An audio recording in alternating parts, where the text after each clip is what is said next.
Good morning, this is the Eager Beaver Show. You are listening to a True North Eager Beaver Media Podcast.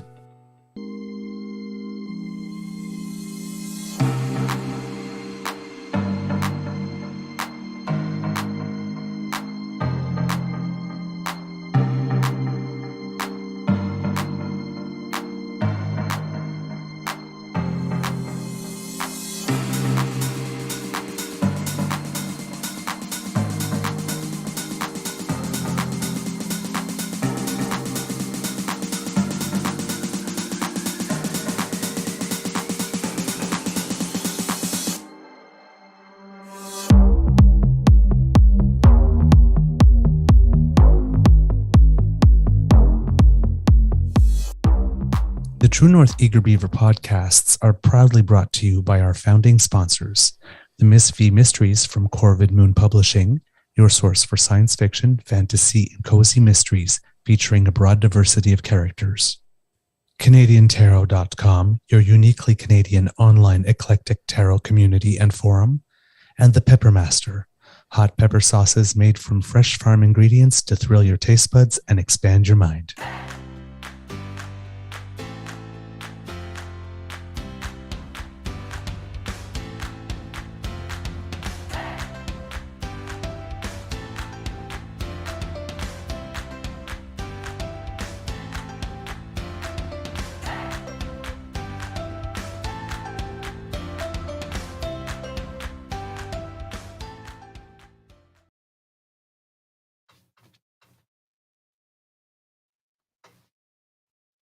Oh, I don't know what happened there. We lost Mr. Beaver. There he There is. you go. Well, good morning, kits and cubs, and welcome to season 3 and episode number 244. I seem to be in a weird place in the frame here. Of Yeah, the there you Daily go. Beaver Morning Show here on the Crier Media Network. Yeah. Today, recording day is Friday, November 3rd, 2023, and I have no idea what kind of day it's going to be at the Beaver Lodge, but I assume it'll be nice. Got a dentist appointment today. Got to make sure that the chompers are, taken care of so I can take some bites out of people. So, Well, yeah, sure.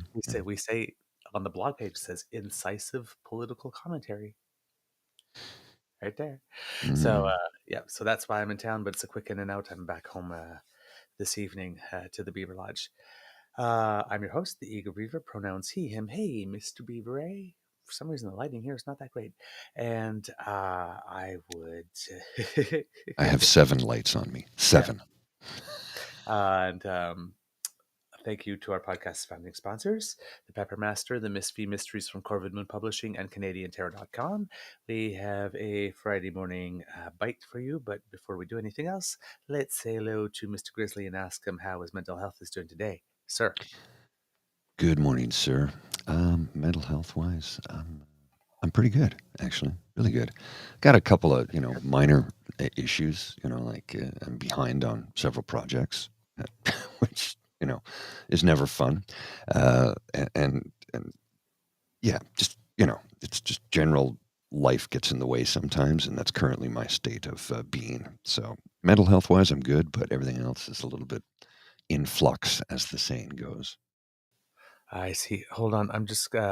Kit Linda M says my volume's a little low because I'm a little further from the mic than usual.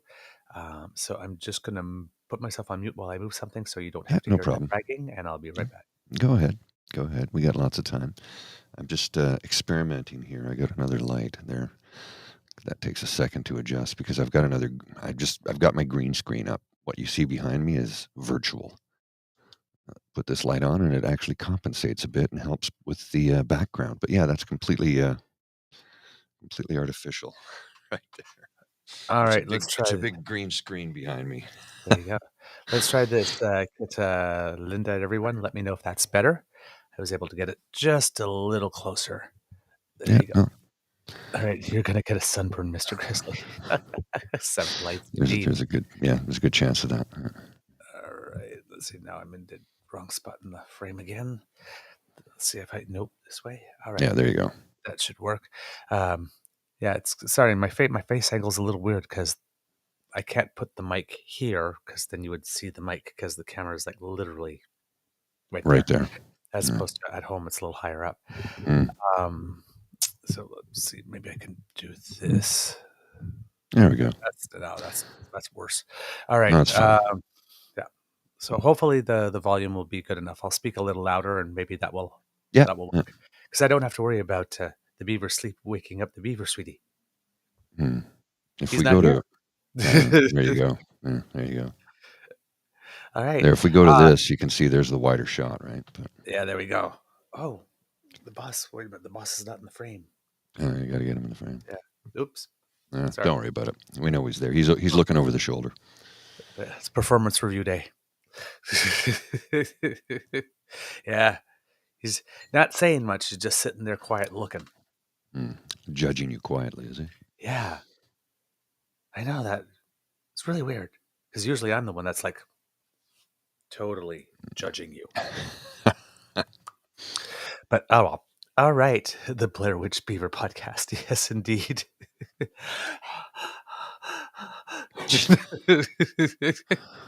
do that. You're freaking me out. I'm so scared. All right. You're freaking me out. Don't do that. Drip. Freaking out over here. Remember that scary Don't. No.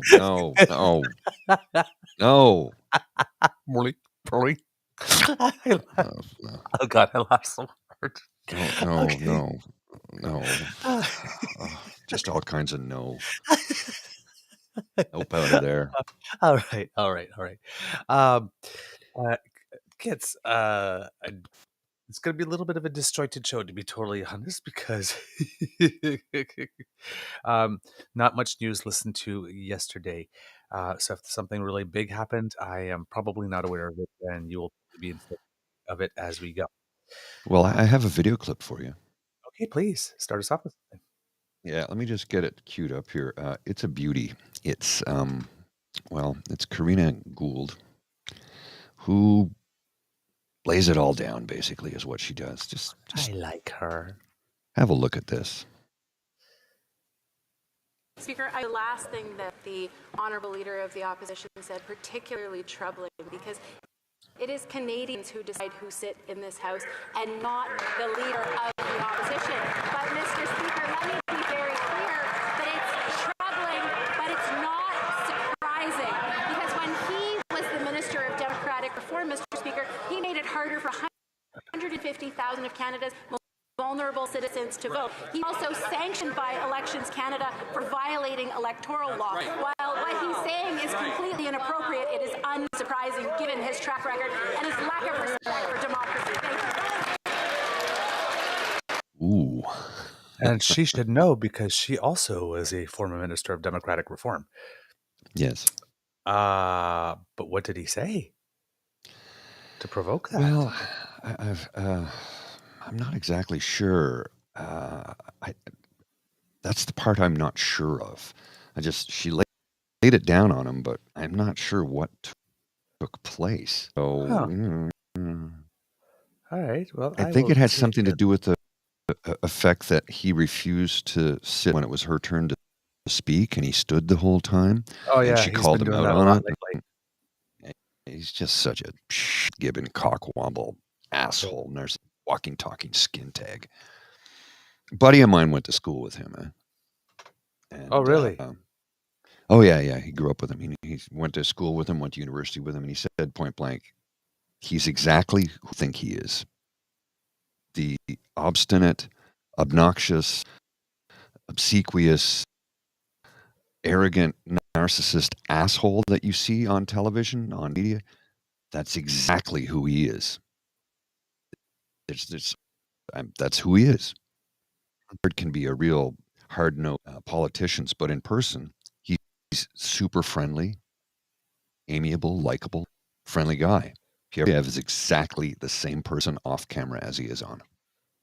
Mm-hmm. Just a full person. Yep. Oh boy. Yep. Yeah. Yeah, he's been doing this a lot. He's been using the House of Commons a bit like his personal little theater. So, his clips and all the things that he's saying. But for some reason, he seems to be taking a particular delight out of defying this particular speaker. And I'm wondering what it is about this particular speaker that could be so different that now all of a sudden he's deciding not to sit down when asked I don't know. What do you suppose more that than would once. be? What Just do you can't put my suppose that finger on it. is? Can't put Maybe my because finger he on it. feels he's being a little uppity because of the complexion of his skin. I I'm just just, can't put I'm my just, finger. I'm just asking questions. Just can't put my finger on what the problem might be. Yeah. Not at all. Yeah. Listen. It's clear that they've probably admitted to themselves that the fake over didn't work, and they're Mhm. just Yeah. leaning into the dickishness now. They're just leaning in it. They had that period in the United States where they just said, just let Trump be Trump then. Listen, I think they're doing the same thing here. Probably. Because he's not credible. He's not credible as the soft guy. I mean, he has a 20-year track record for everything that he does. There's like, roll the clip because there's something. Because here's the thing about this guy, right? 19 years in Parliament. Do you know how many pieces of legislation have his name on it in 20 years? 6. 6. There was a seventh. A recent seventh, actually, but that PP doesn't want to mention, apparently, as a seventh. There was a private member's bill that was being discussed lately. Oh, God, I wish I could remember off the top of my head what it was. But PP said that he was going to fight for it, and it turns out that that private member's bill that he was fighting for was his own private member's bill before he became leader. But since he became leader, he kind of sloughed it on to someone else because now he doesn't want his particular name associated with that bill as leader of the party. Mm. Yes, and off the top of my I've forgotten which one it is off the top of my head. When it comes to me, I will. But it's sort of like, oh yeah, well yeah, and it's pretty obvious why it is that he would want to pass that one on to Well, someone I else already. mean, It wasn't a bill to be proud of. Let's put it that way. So no. yeah, and hopefully it will come to me before the end of the show because I just forgot it. Yeah, I don't know, man. Not very many accomplishments. A lifetime compliance order with Elections Canada. And I mean, this is under Harper. He created the culture that this is the type of party that uses essentially public funds to misappropriates public funds to advertise itself. Pretty much, right? The whole economic action plan thing, all those big signs, all those commercials, all those, right? They love to campaign on our dime rather than their own. And this is what's going on with this guy right now, like this, all this travel, all the places that he's going to, that's all on our dime. And I guess, and every time he stands in the House of Commons, rather than doing something for the public, he's grandstanding or doing something for his clips, for his Twitter feed and his social media. Act. But it's yeah, but that's we're paying him for this. Yeah. Yeah. Again, that's the hard part to swallow, right? And we're not, again, if he's the value for money guy, right? He's the guy that wanted to ask, what value for money are we getting for the settlements that we give to indigenous people? What value do we get for him? Yeah, what value in terms of him being an actual MP? Ask his constituents. He's never there. He's been campaigning for the last year. Yes. What has he done for them in the last, has he stood up in the House once and made an intervention on their behalf in the last year and a half? They don't mean anything to him. Evan told us, you remember, we had Evan on and he says, I can actually see his house from where I live, right? Because he's in his riding. And he's like, he's never there. He's never there. He's always on the road, traveling on our dime. But for God forbid that, the Prime Minister and his security team are assigned to a hotel in London, England, for the Queen's funeral that cost $6,000 a night in a secure area set up by MI5 and authenticated and approved by the RCMP. That's something to make hay of. But when it comes to the overall travel budget that Pierre Poilievre has for the last year, I think he spent almost $2.5 million traveling, something in that neighborhood. Yeah. Yeah. It's just, oh man. Righty. Good news, because Trudeau wished Percy well. Yes, he did. Liberal Senator Percy Down passed away.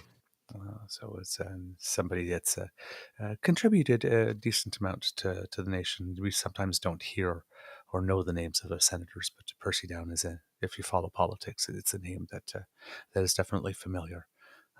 So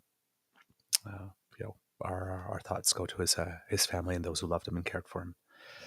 I got the number right here. Okay. April to June 2023, travel expenses for Prime Minister versus Pierre Poilievre. There you go. Difference of $500,000. Yep. And that's one quarter.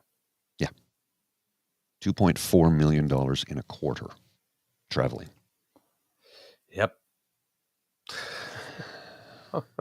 Jeez. All right. Yeah, that's We travel had expenses. yeah. Sorry, that's a staggering amount of money. Yes, it did. Yeah, it is.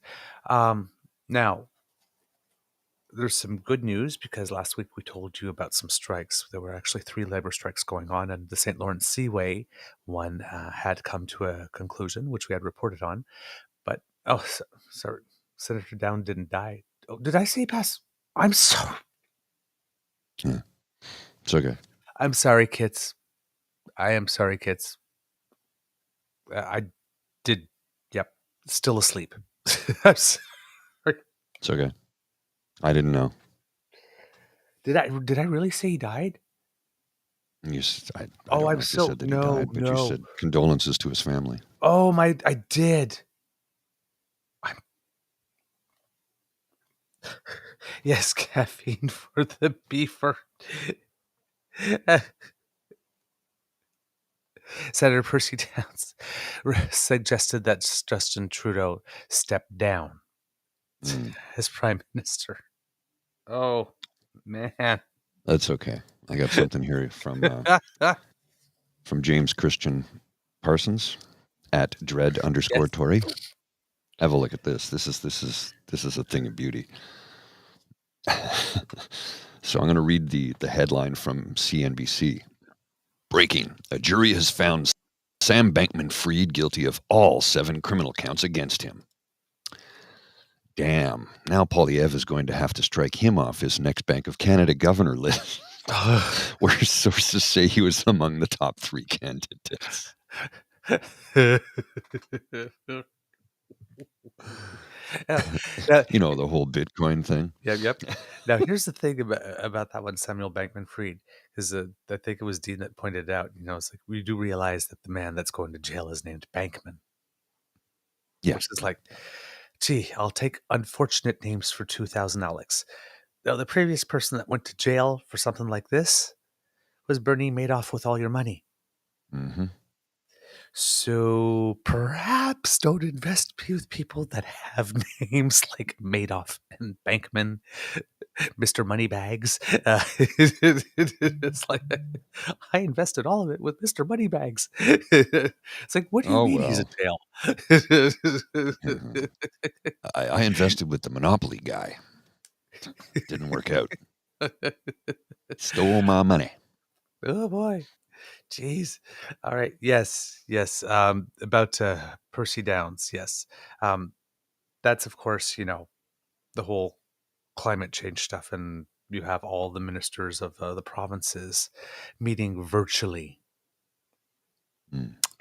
today to all discuss how they can gang up. And because about 7 of the premiers are still conservative, right? So they can make Justin Trudeau aware of this.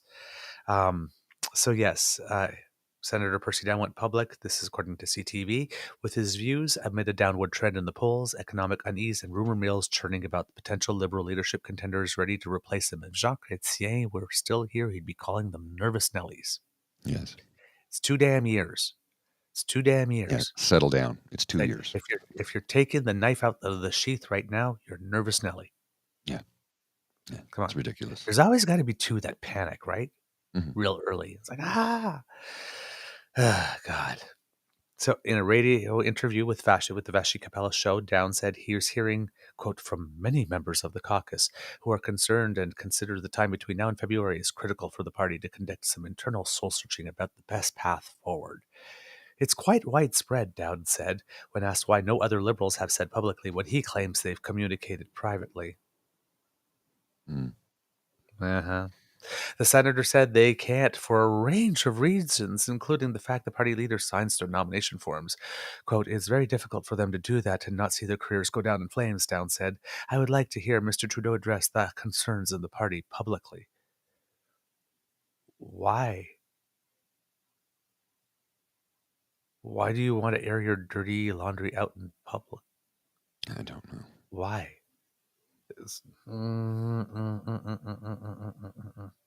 Not good, not good, not good.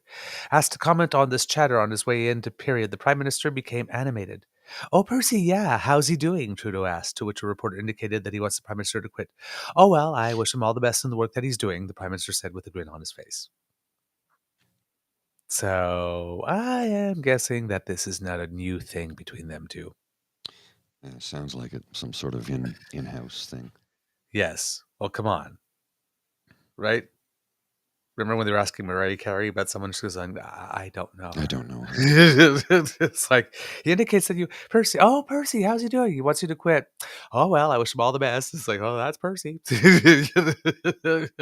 for the course. Right. Yeah. It's not what's said. Often it's what's not said, kids.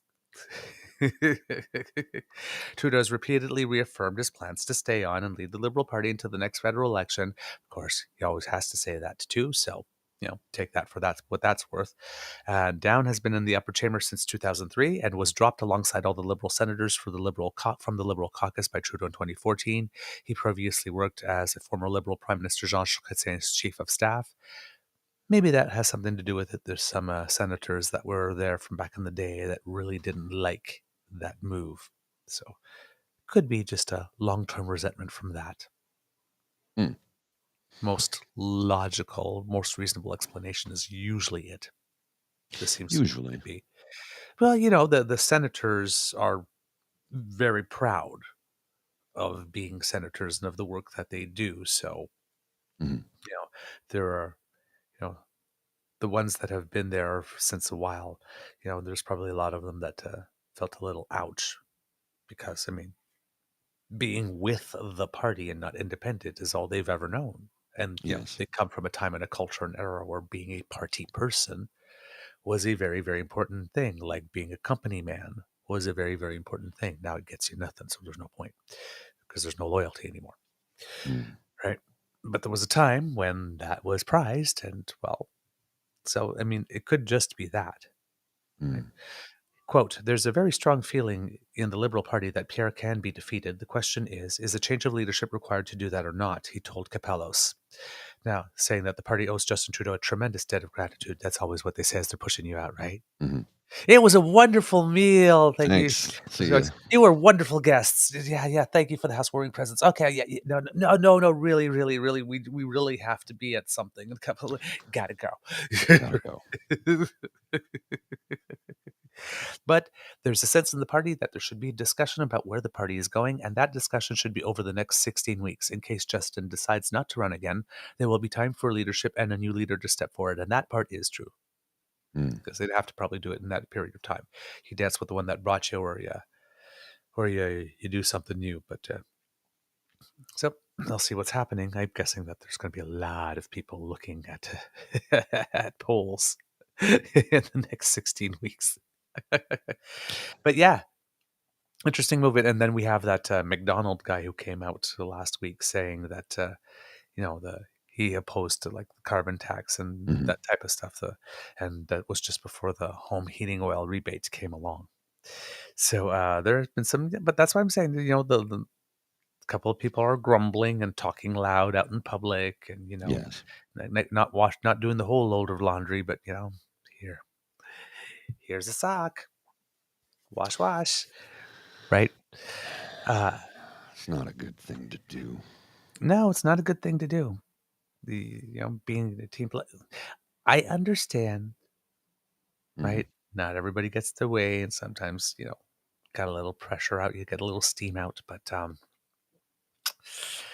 uh, it's not the way. It's not the way. Percy needs one of these. You do that, you go to the box, 2 minutes by yourself, and you feel shame, and then you get free. That's what Percy needs. Yes. Couple of minutes in the sin bin. The premiers of the provinces and territories, I believe, as well, are meeting virtually today, basically to discuss the grenade that old Daniela threw into the pond, Jesus Christ, which that's is her APP thing. Now they're all going to be talking, and of course the Alberta Minister of Finance is like, well, if you don't think our 53% number is okay, then tell us what number you think is okay and show us how you got your number. Show us your math. It's like, please. It's like, if you're going to ask somebody else to show you their math, because now you kind of showed us yours, but you did funny math. Mhm. You did very new math. Carry So, to 6, add 14. What? Huh? yeah. So it's like, 16%, add 37 more percent. Yeah, that's what we're entitled to. Just triple that. And Just give me so, everything. I would yeah, like everything, please. yes, exactly. So, yeah, it's usually not a good idea to ask for other people's numbers if you've put out crappy numbers. It's usually a bad idea to make the statement, have somebody say something else and go, oh, yeah, you prove it when you haven't proven yours first. Yeah, very true. Right. So, we know that Danielle Smith, who says she doesn't believe in fantasy thinking. Well, that report sure was fantasy thinking. We've proved that statement to be invalid. Yeah. It's like, so I'm sorry. If you think you could like walk in to say, like, this pension thing that everybody contributed to since 1960 something, well, more than half of that is all ours. So, but I don't believe in fantasy thinking. So basically, Danielle Smith is going to, on that phone call, be told by everyone except for Premier Scott Moe for some stupid reason. It's like, Mhm. you do realize that the citizens of Saskatchewan are also getting screwed with this, Premier Scott Moe, and He you're doesn't care. cheering for it? He doesn't care. So, other than Scott Moe, it doesn't seem that anybody else is particularly too keen on this. Now, some are just saying nothing, and a couple of people are making some vocal noises. Our governor of the great state of Etobicoke is one of them who's making big noises because, well, any other tune he can dance to for the cameras and a microphone for the next while. Yeah, it's It's like, distraction. Don't look at the green belt. Don't look at the green belt. hey, is that a polka?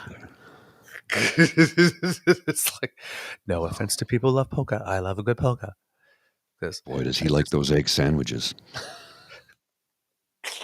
Give me one of them egg sammies from that place down the street there, whose name I won't say because they're not paying us for it. Yes. Like Mitchie's like sitting there calling Tim Hortons. It's like, hey, Timmy's, can you start your smile cookie thing a little early? It needs some new material. You said the name, dude. They ain't paying us. Oh, come on. I know. I'm just being pedantic. Speaking of pedantic, Seamus O'Regan Jr. Sorry, I forgot the junior. He tweeted this. Was this yesterday? Yesterday afternoon. The head of Alberta's Labour Federation is calling out Pierre Poilievre and the Conservatives for blocking the Sustainable Jobs Act at committee. The worst kind of performative, deceptive politics. Conservatives don't want workers at the table. That's the last thing they want. He's right. He's Like, right. this is from Gil McGowan, at Gil McGowan. Why are Pierre Poilievre's Conservatives trying to block a bill that would give workers a seat at the table to help plan for the unfolding energy transition? As we in Labour say, if you're not at the table, you're on the menu. Apparently, that's exactly what Conservatives want. Yes, it Yeah. is. Except Yes. again, these people are not Conservatives. They're reformers. And it is also par for course. Par for the course. He did not want to meet with the president of the CBC to discuss what it is that axing the CBC could be in reality. He didn't want to meet with the former governor general in order to talk about election interference. He didn't want to get his additional security clearance so that he can see NSICOP level security documents.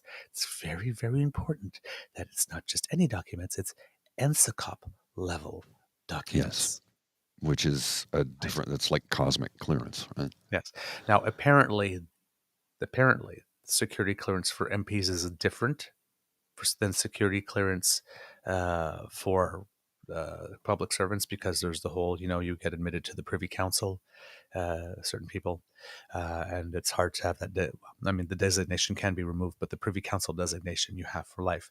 Now, whether that means, again, right, once you get to that level, NSICOP level, whether that level of security clearance is sufficient, or I don't know if King's Privy Council, back in the day, Queen's Privy Council, is enough level that grants you access to be able to see everything. So that might be that might be a difference. So we'd have to find out. According to Dale Smith, there is a difference. But I don't know more about it, and I've asked a couple of questions on Twitter to find out, and I haven't gotten a response, because I asked Thomas Junot and Michael Junot Katsuyak, who are former intelligence or people that are well known in the intelligence community. You see them on the news often when they're discussing election interference, and I didn't get an answer. So, but still, I would assume, even if you have King's Privy Council, once you start bringing new people into your life, like, for example, you get married, it's not like, well, you got it in 19, so you got married now, so I guess we won't do a check now, right? There's got to be something that happens. So and even though Pierre, and even if it was true that Pierre still had it, the people very close to him would have to have some type of check as well, and they would need to submit to it. So it's like, it might explain it for Pierre, even if that was completely true, but it doesn't explain it for Evita. Anna. Yeah. So there's more to this story. Now, this meeting between all these premiers is going to be interesting because, yes, I'm expecting that a lot of them are going to send Danielle packing. Listen, they're going to laugh in her face. The Minister of Finance is going to be there, and this is a moment that I am so waiting for, because we know the Minister of Finance really doesn't take no guff, and we know that Danielle Smith is pretty much all guff. So the Minister of Finance said something to the effect that she is very, very much looking forward to having this discussion. And it's like, I bet you are, sister. I bet you are. Especially since you're going to have your best friend in the whole world. Well, he thinks you're his best friend. You might not think he's your best friend, but Doug Ford there as your backup, because, like I said, he definitely needs to look like he's batting for the little guy, and what better way than against essentially Cruella de Vil from Alberta, who's coming in and says, I want those puppies. So, Doug Ford's going to get a chance to pretend that he's fighting for the little guy. It gives him a chance to talk about something other than being green belted on a daily basis. Sorry, it's just so funny. Karma, she's a bitch, but she can be your bitch if you don't piss her off. So yeah, Chrystia Freeland, I bet you she's salivating, and I bet you that she is going to make some very, very, very, very pointed comments about how it is that it is to the benefit of Albertans to stay within the CPP. So, yes, I cannot wait for this. I was just telling the kids how I'm loving the upcoming Danielle Smith versus Chrystia Freeland battle. Oh, yeah, that should be very interesting. Because it is a meeting of the ministers of finance. Mm. She said Well, she's very much looking forward to the conversation. Now, you know Chrystia Freeland is going to come with facts here, right? She's a Rhodes Scholar, speaks 5 languages. Come on. It's if it's a battle of wits, the battle will be over in about 12 seconds. Yeah.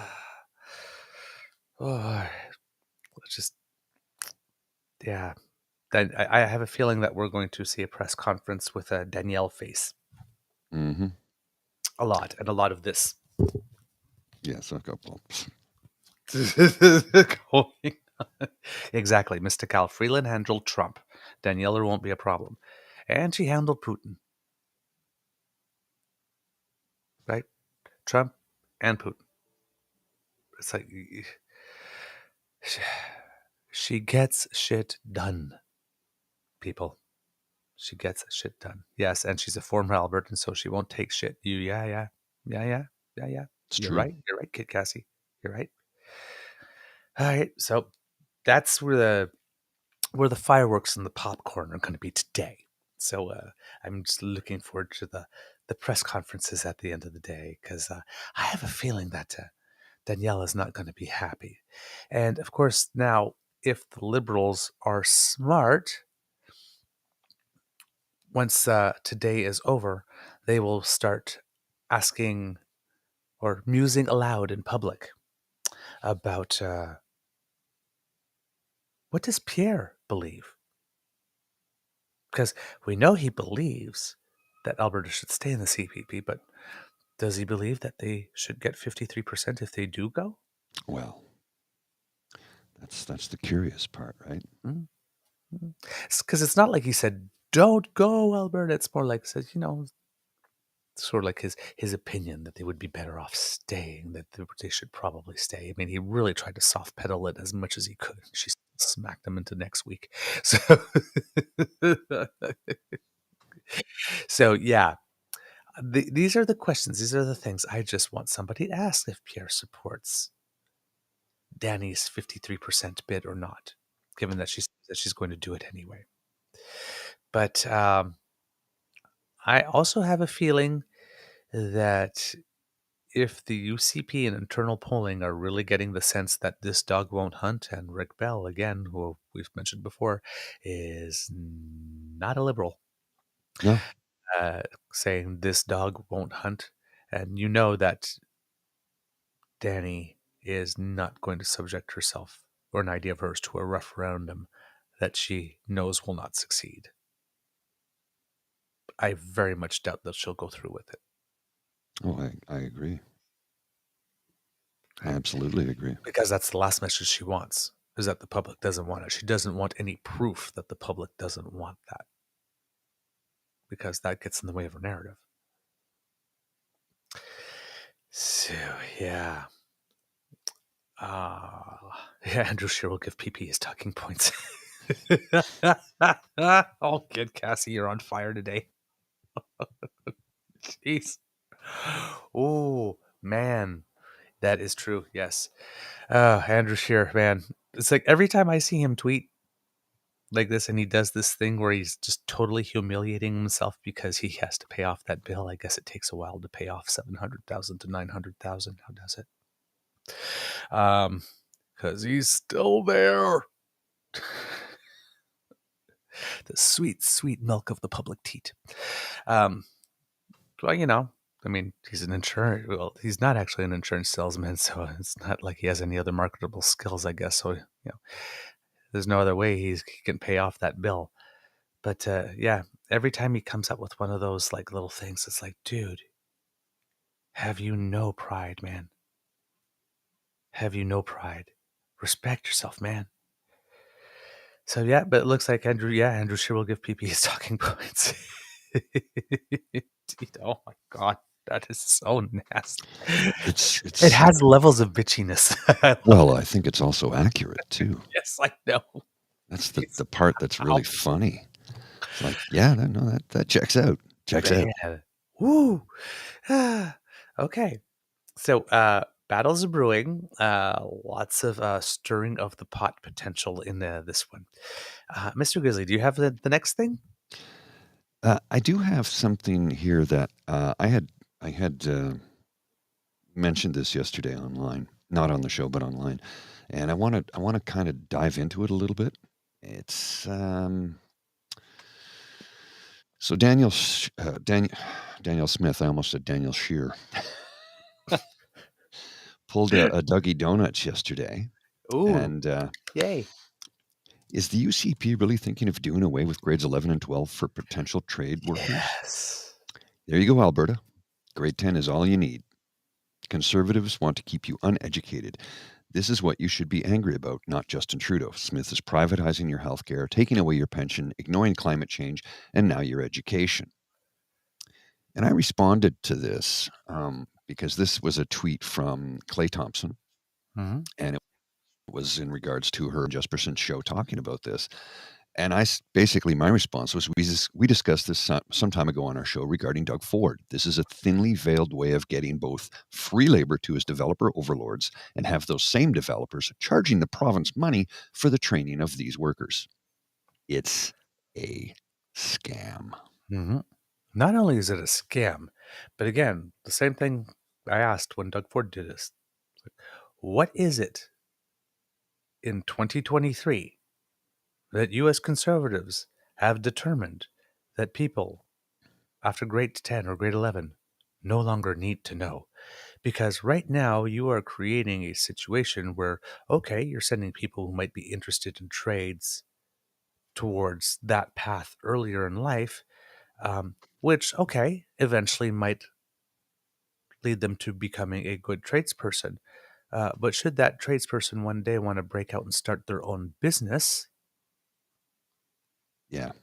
Good luck. Keep them stupid. Keep them in the dark. That's what they want. Hey, you saw David what? Parker say point blank, your expertise means nothing to us. I'm like, what? Yeah, you're going to the dentist today. I hope your dentist went to dentistry school and has a degree in dentistry and not some guy who I watched a YouTube video one day and I decided I could clean your teeth. I travel from Kingston to Ottawa For because your my expertise. dentist is so good. I wanted to keep the same dentist. There you go. It's worth the travel bill. He Because is that good. he's an expert. And she is that good. Oh, sorry. Apologies. Yes. I Anytime shouldn't have I've made had that a assumption. yes, but it's like anytime I've had a filling Mhm. like this, completely pain free. She knows how to do the injection. She arranged to have wisdom teeth pulled out. It's like and it was an easy experience. It was just mechanics, lawyers, hairstylists, accountants, dentists, doctors. When you got a really good one, you keep them. Yes. Same thing with divorce lawyers, in case you're someone who's a serial monogamist. You get a good one, you keep them. Jeez. Come on, man. Expertise, it matters, man. It matters. Well, see, and this is people will laud this as that's a good idea because not every school is not for everyone. Agreed, it's not for everyone, but at least get your grade 12. I know that sounded like Ricky from the Trailer Park Boys. He got his grade 10, so now he's got some fancy book learning. But really, complete high school. Complete high school. And then at 18 years of age, if you decide you want to take a gap year or 2 or 3, whatever the case may be, before you get into the workforce, I strongly recommend that. Trying to right now, this is a cradle to the grave minimum wage program is what they're trying to build here. But the Right. first couple of years, because you're an apprentice, and they'll make that apprenticeship 2 years or longer, you're going to get nothing for probably the first year. Oh, Ricky has his grade 12 now. I didn't know that. So there you go. Get your grade 12. But you'd be apprentice for a year, 6 months, 9 months, whatever the case is. It's free labor for the developer for that time period. That's all it is. And the developer is going to charge because, well, we had to train that person, so we need to get reimbursed for that time. And it's just a big scam. It's a huge scam. And I Yep. I agree. I am concerned that a lot of people who don't have time to watch programs like ours and be properly informed about this will go, that's a good idea. I should talk to my kids about that. Except the kids are smarter than that. Even the ones who don't like school know you can't get too far in life without at least grade 12 today. Yeah, but here's the other thing, right? These same kids were not old enough to go to their teachers and say, hey, these are my pronouns or this is my name, are old enough to determine in grade 9, grade 10, grade 11 Mm-hmm. that this is the career that they want, this is the stream that they want, and that they want it so bad that they're willing to dispense with the knowledge that everybody else is going to be getting for 2 to 3 years. Yeah. Yeah. Oh, come on. Yeah, it's all a scam. It's a scam. And it's scamming, it's robbing the youth of a future. But it's the worst part of scam because, okay, the first 2 years, that's fine. They don't get paid, but then they start working like this. And you know what happens, right? One of the things they say about for artists, for example, is don't have a plan B. Because when things get rough, and things will get rough before you get discovered, if you get discovered at all, because you'll fall back on the thing that you fall back and you won't pursue your dream. And what happens? It's like, you go, you find a job. At one point, you get tired of working restaurants. You have the flexibility, but you want a better quality of life. So you take some type of job. Then you go to fewer auditions. At one point, the money you're getting from that job is, well, you like to eat. Mm-hmm. And indoor plumbing is kind of nice. And then, you start going down a career path that could be quite limited. Like this. And if you want to get out of that, you're going to have to stop everything at some point in your life when you have obligations like kids or spouse or whatnot, or if you're lucky, a mortgage, to go pursue higher education to raise your earning potential. Well, something else that's not even being discussed, and it should be because this is a reality that we will be facing soon. We already know that jobs are disappearing because of AI. Mm-hmm. We already know that jobs are disappearing because of automation. Yes. Coal mining is not a job anymore. That's almost entirely automated, right? Yes. Yes. That's a labor job. It's not a trade. Trades will be experiencing a reduction in humans in the next 5 to 10 years. The industry for a number of reasons. But the reduction in humans, yes. Because AI will help determine a lot of things, and they will have robots that will do a lot of the general labor stuff. Yep. Robots to move stuff and the super dangerous work that takes place, that will be done by robotics. And people think I'm ridiculous, and I'm like, I'm not being ridiculous. This is happening right now. And you know why? Because you don't have to pay a robot or an AI. They don't get vacation or sick leave. You don't have to give them any benefits at all. Yep. And you don't pay taxes on them either. Yeah. And here's the thing. With this type of economy, if more and more of the jobs that are strictly labor get done by machines, that means the general population has to have a higher and higher and higher level of education for the jobs of tomorrow.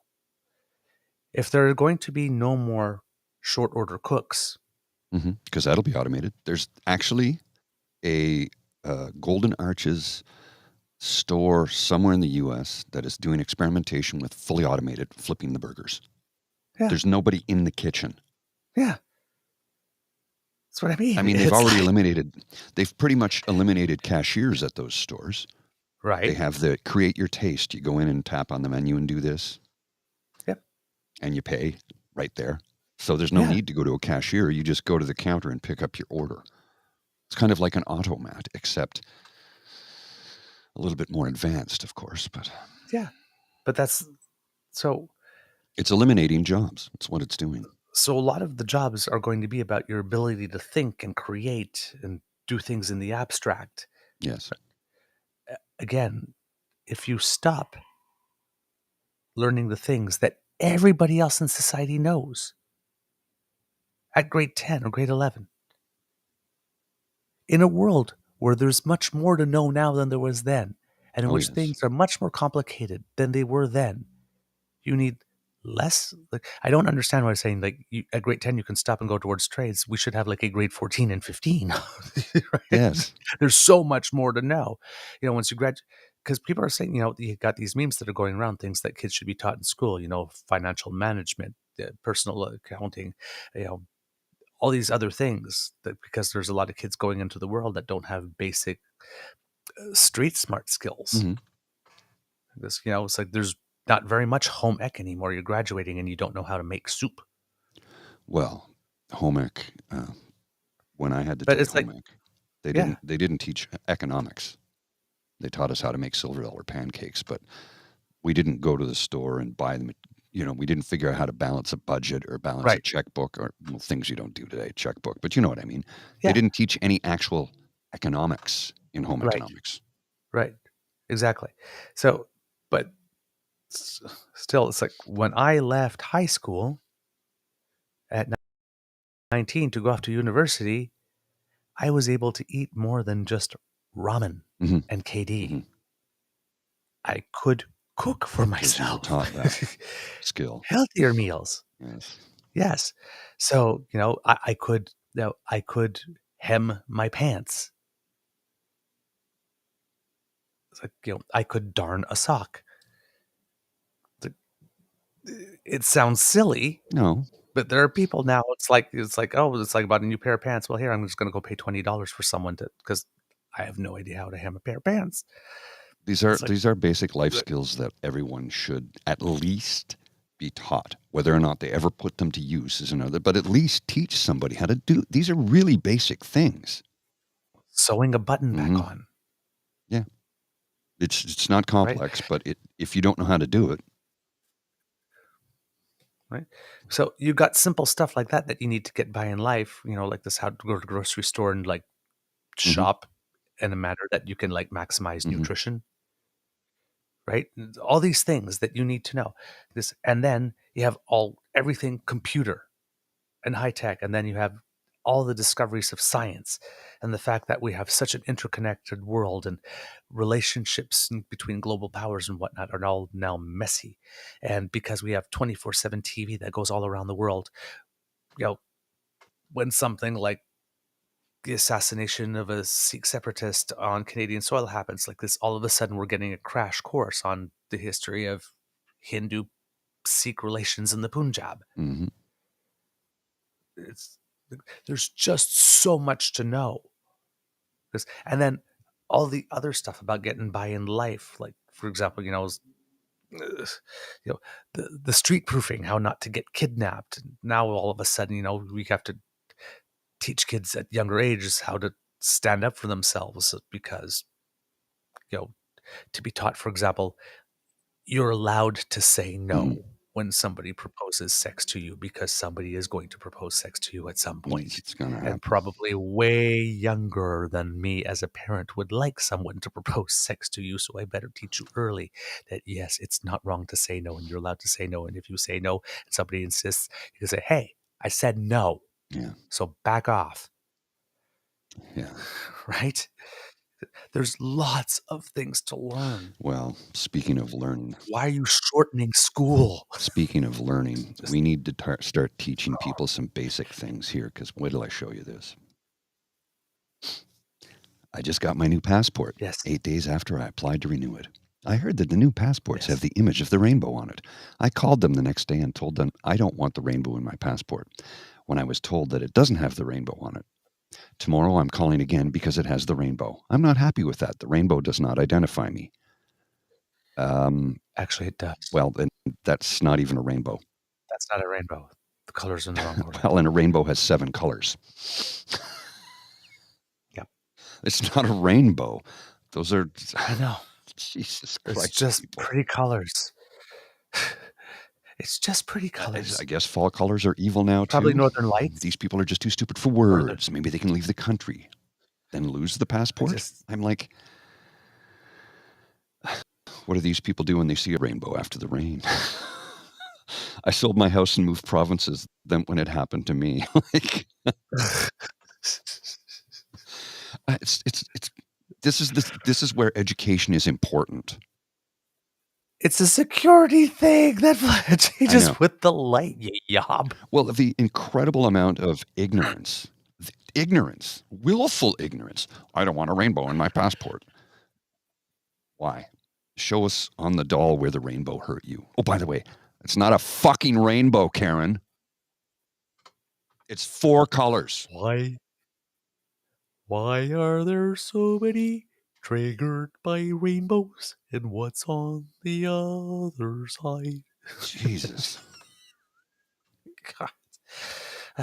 Again, there's a whole big, beautiful world out there to go and discover. It's like, and you're triggered by rainbows. What kind of life are you leading? A horrible one by the sounds of it. My passport has colors. It makes me cry.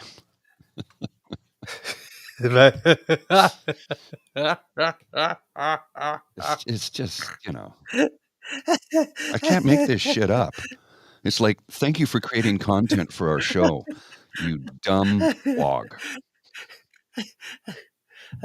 Meanwhile, you have Dave from Orbit Studios, who posted, it's like, I think from beginning to end, passport application to delivery, I think it took like 8 days or something. And I was like, what? But Pierre and all his friends have been telling us that everything's broken. How dare they let something so efficient happen under their watch? Well, that was the other thing. You're supposed to be opposing. You didn't oppose hard enough. He got his passport in 8 days. What the hell is wrong with you? Why did you let that happen? Well, that was the other thing when I first started. I'm voting PPC When I now. first started to read I'm it, sorry. I just got my new passport 8 days after I applied to renew it. I'm like, well, hang on a sec. Why are you not celebrating that? That's the end. That's the end of the tweet. That's the end of the post. I just got my passport 8 days after I applied to renew it. Awesome. Done. Say nothing more. Because look at that. The system is working. It had a rainbow in it. But I can't have rainbows because it doesn't identify me. The picture in the passport where your name and your date of birth, that's what identifies you, poodle. Jesus just so you know. This is why education is important, people. Every damn exasperated all the damn time. In other news, Miss Sadeka, the best part is knowing some convoy folks are some of those people, and they still use the Care Bears theme song for their stupid video. Oh man, Care Bears countdown 3, 2, 1. Wow. Conspiracy bear. Yes. Oh, and that's the other thing. Now, apparently, because the Palestine thing, right? The Terry Fox statue was desecrated again. And now you got people going around like this. Oh, when the convoy people did it, there was all this outrage. But now I'm outraged. These people are doing, where's the outrage? It's like, okay. See, here's the thing. I'm not. Right. It's a statue. No, but it's Terry Fox. He's sacrosanct. I understand that. It's a statue. It's not a living thing. It has no feelings. The people do that. Are they classless and stupid? Yeah. Am I outraged?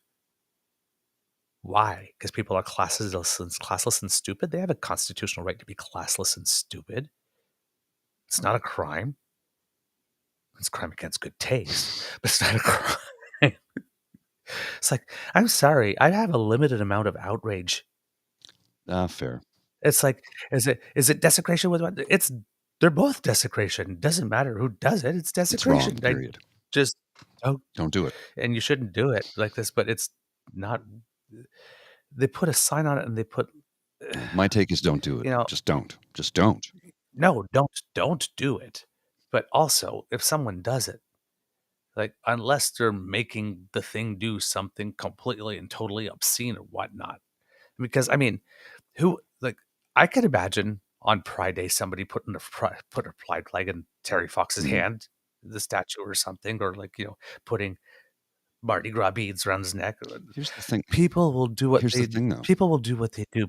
Here's the thing, though, that's left out of this conversation. Well, you put a pride flag. Weren't you offended? No, because the pride flag is about inclusivity and acceptance, which is something Terry Fox fought for. Technically, it would still be desecration. Technically, yes. Yeah, no. That's what I mean. So it's like desecration is desecration is desecration. It's the same meaning of the word. Doesn't matter who does it. So yeah, again, it's like if you are seeing this and you're seeing like, oh well, you got outraged with one but not the other. It's like that's not fair. That's a you thing. Well, you're the one that's seeing a difference between the two.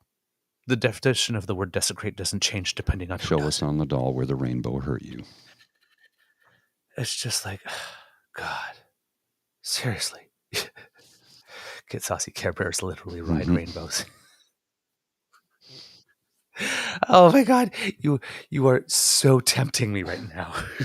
It's like riding the thing. Riding the rainbow. I will not go there. It's a morning show. Nope. Morning show. No, that's a casual Friday show, that one.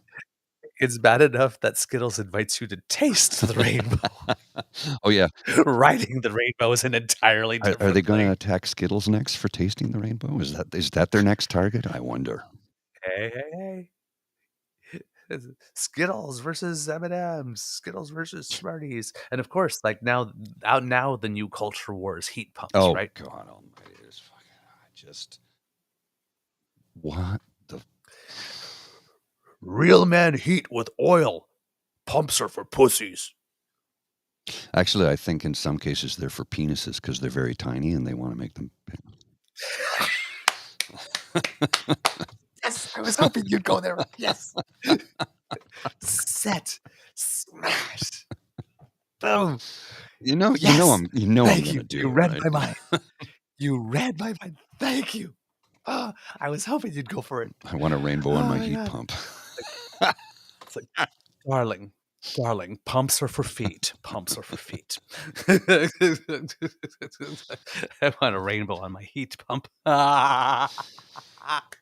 So yes, apparently the new culture war is heat pumps. So kids and cubs, as you know, the Beaver Sweetie and I are getting a heat pump. We were supposed to have it last Tuesday, but unfortunately, somebody at the heat pump installation company fell very, very, very sick. So it's going to be happening next week. But given that, it's just really funny how the timing is because, again, Danielle Smith apparently, and well, other people want you to believe that, well, heat pumps, they don't work.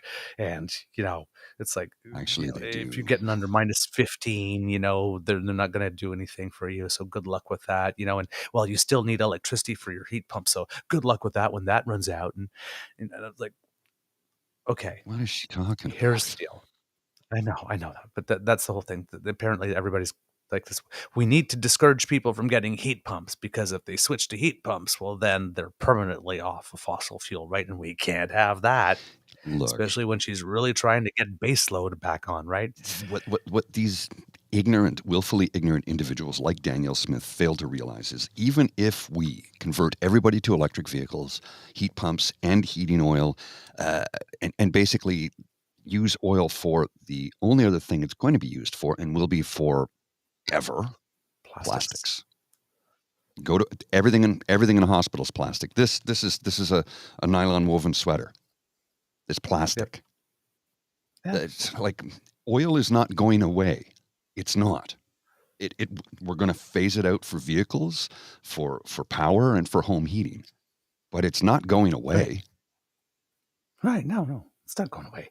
And I guess, and again, science. I'm sure they'll find a whole bunch of new uses for the product, right? I guess, and then 20 years from now, we'll find out how these new uses have just. Well, when they first, but that's the way. When they first discovered fossil fuels and realized they could use that to burn, the whaling industry was gone in about 3 years. In 3 years, the entire industry was dead. That was it. And whaling was for whale oil, blubber. It completely died globally. Now, there's still some countries that do it, but Yes. It's not like it once was, to the point where, and somebody's, well, that's a renewable resource. Yeah, except we weren't farming whales. We weren't farming whales. You can't really, like, I'm familiar with, Here, Buffy. well, I'm familiar with Here, Buffy. aquaculture, right? Aquaculture, like agriculture, where they have fish farms and Yes. hatcheries and things like that. Exactly. Yes. But yes. we're not Absolutely. doing that with whales. Right. Well, this is the other thing too. Oil's Right. going to be around in the agriculture industry for a long time. This, Yeah. you know, Yeah. So, interesting comment from Ree, What's though. up? The whales approved. Yes. However, they are now victims of the oil industry as well, which is like, yeah, you're right. Yeah. So we have all these people once again with the infamous can't do attitude, like Daniel Smith at the Pembina Institute asking the rhetorical question, does anybody really believe we can switch that much electricity in 12 years? Like, yeah, we actually can. Pretty easy. Well, no, that's impossible.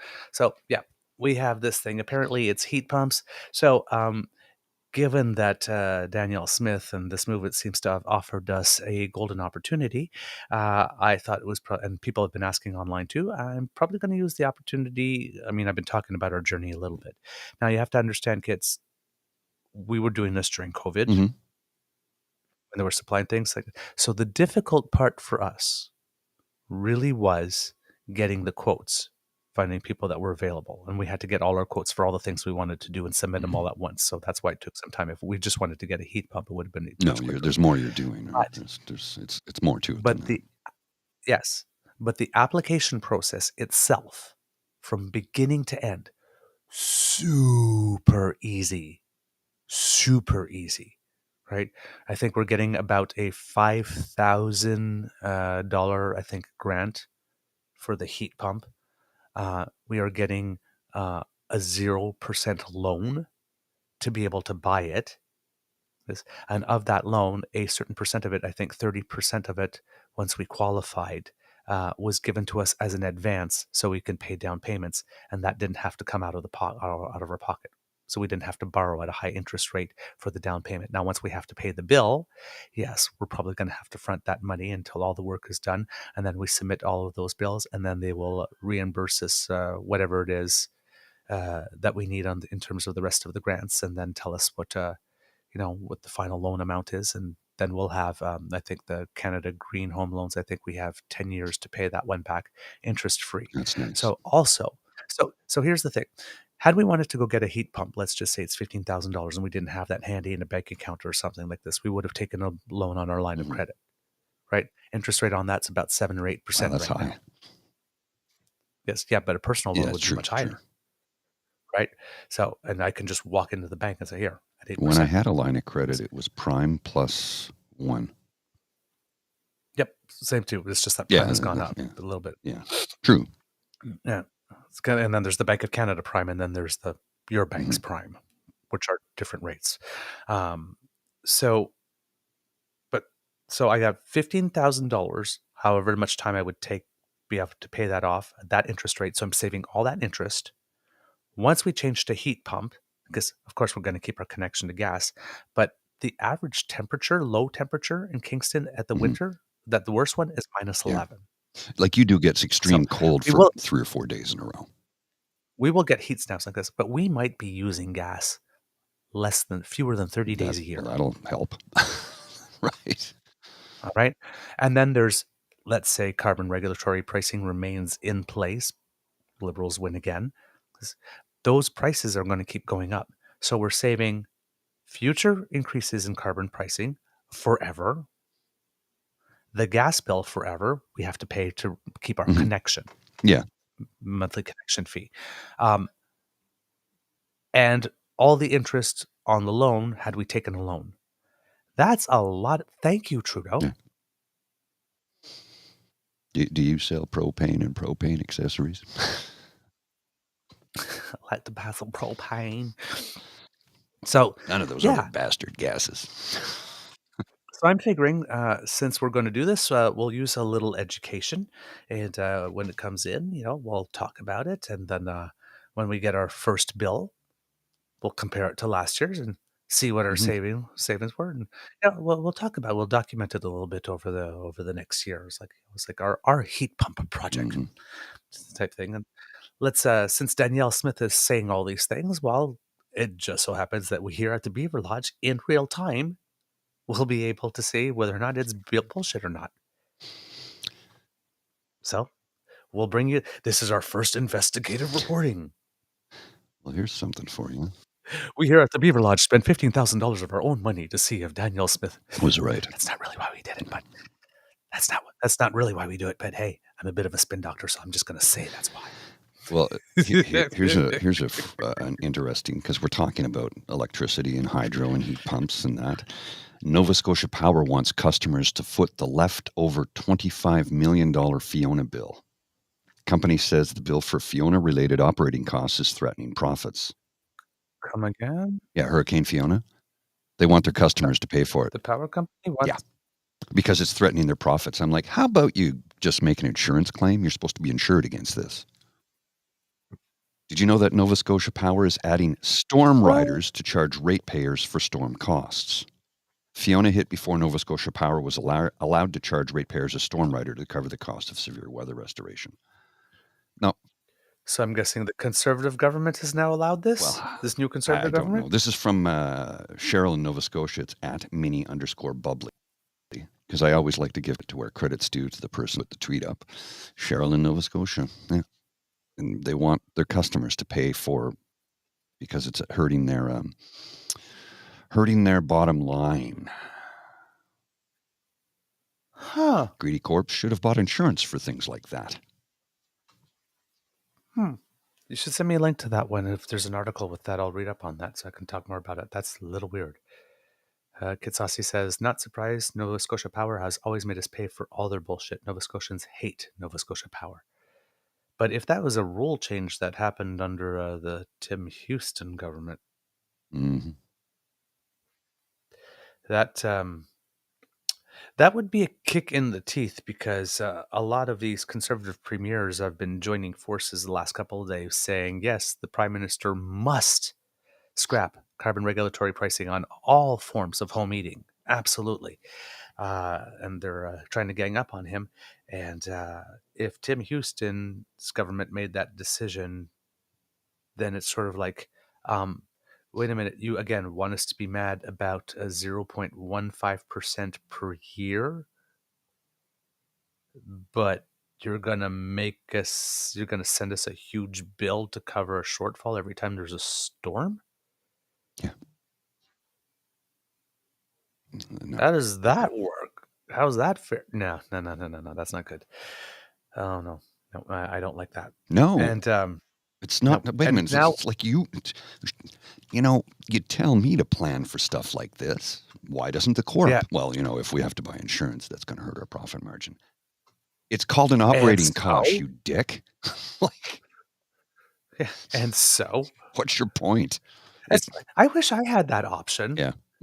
Like, hello, Nova Scotia Power. Yeah, I'm not paying my bill this year. Yeah. Yeah, and I actually looked in my computer, and it seems that I made a calculation or error, and you owe me $12,000. And there was 5 days last year where we lost power when I happened to be working from home.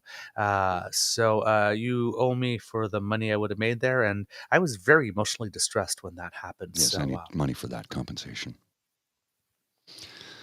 like this. So I'll be sending you our bill. It turns out I tap. It comes up to $127,632.18.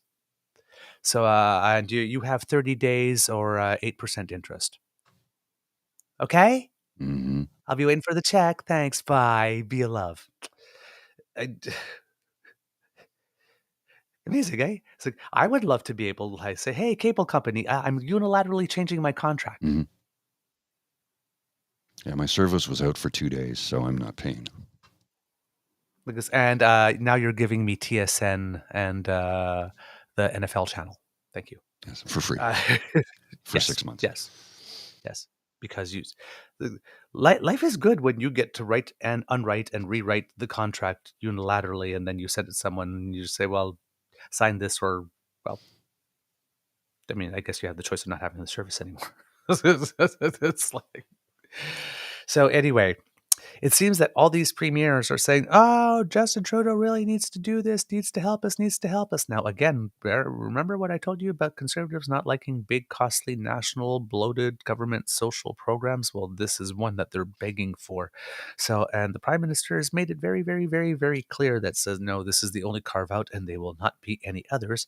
And remember, everybody's talking about this as just the carve out. I'm listening to the news. I'm listening even to like Peter Pan's Mansbridge and Bruce Anderson commenting on the bridge and whatnot, and they're all talking about just the cut without the corresponding pilot project to move people away from that part. What Doug Ford did the other day, I'm extending the gas tax and doing nothing else. Mm-hmm. That's a gimmick. Yeah. I'm suspending this for 3 years, and I'm essentially making heat pumps free to get the people in the country, wherever they live. And here's a fun fact. Even though percentage-wise, there's a greater proportion of people in Atlantic Canada that use home heating fuel to heat their homes, there's a greater number of them in Ontario. Yes, from sheer population. So it's going to, yes, so it's going to help. It's going to help a lot. Period. It's going to help a lot of people. All right. So Heating we're oil going to take is not only dirty, but it's really expensive. Yes. So we're going to take it's dirty and expensive, and you buy a whole ton of it up front. That's right. There's no equal billing. It's not like, natural gas, you can go on equal billing. So you pay, I don't know, $50 a month. I don't know, arbitrary figure. Every month, period, year round, whether your use is high or low, it doesn't matter because you're going to use more in the winter than you are in the summer. And if with natural gas, you also maybe you have a gas stove, your usage is going to fluctuate. But if you pay equal billing, you're fine. Heating oil, I need to fill my tank. That's $3,500, please. Yeah, exactly. In one shot. Well, it's like if you own I'm going to give a comparison thing so people can understand how sometimes things work.